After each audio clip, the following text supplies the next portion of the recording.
রাজধানীর পান্থপথে বন্যা ও পূর্বাভাস সতর্কীকরণ কেন্দ্র থেকে এই মুহূর্তে আমাদের সাথে যুক্ত হচ্ছেন সহকর্মী ইমতিয়াজ মাহমুদ।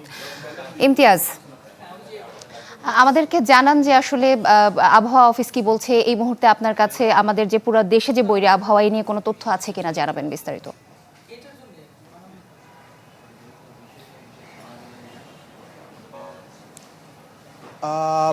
আমি এই মুহূর্তে সোহেলি আছি বন্যা সতর্কীকরণ যেই কেন্দ্রটি সেখানে আছি এবং সকাল ৯টা নাগাদ যেই তথ্য তারা আমাকে দিয়েছে, সারা বাংলাদেশে ১২৭টি সমতল স্টেশন যেটি রয়েছে তার ভেতর থেকে কিন্তু ৬৯টি স্টেশনেরই পানি কিন্তু সতর্কীকরণ অবস্থার প্রায় উপর থেকে যাচ্ছে। এছাড়া যদি একটু উত্তরের কথা বলি, সেই উত্তরের দিক থেকে মাতারমুহুরী, সাঙ্গু নদীর যেই পানি, এই দুটি নদীর পানি সেই দুটি নদীর পানি কিন্তু একেবারেই বিপদসীমার উপর থেকে যাচ্ছে এবং তারা একটি সতর্কীকরণ দিয়েছে যে আগামী আরও ২-৩ দিন অর্থাৎ ১২ তারিখ পর্যন্ত এই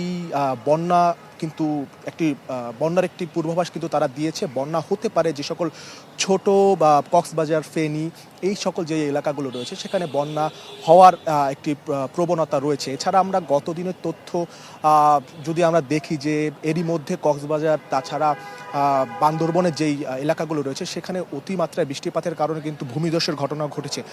তাছাড়া একেবারেই উজান থেকে যে পানি আসে সেখান থেকে কুচবিহার এবং তারপরে চট্টগ্রাম, এখান থেকে চট্টগ্রামে ২৫৮ মিলিমিটার কিন্তু বৃষ্টিপাত সর্বোচ্চ রেকর্ড করা হয়েছে। এর পরবর্তীতে আবহাওয়া অফিস অধিদপ্তর থেকে আমরা আরও কিছু তথ্য জানতে পারবো পরবর্তী অবস্থার উপরে। ইমতিয়াজ, ধন্যবাদ আপনাকে। দর্শক, রাজধানীর পান্থপথে বন্যা ও পূর্বাভাস সতর্কীকরণ কেন্দ্র থেকে আমাদের সাথে যুক্ত হয়েছিলেন সহকর্মী ইমতিয়াজ মাহমুদ। ক্লেমন নিয়ে এলো বিরাট কারবার। ইউনিক কোডটি সাবমিট করলে জিততে পারো লক্ষ লক্ষ গিফট। বিস্তারিত ফেসবুক পেজে।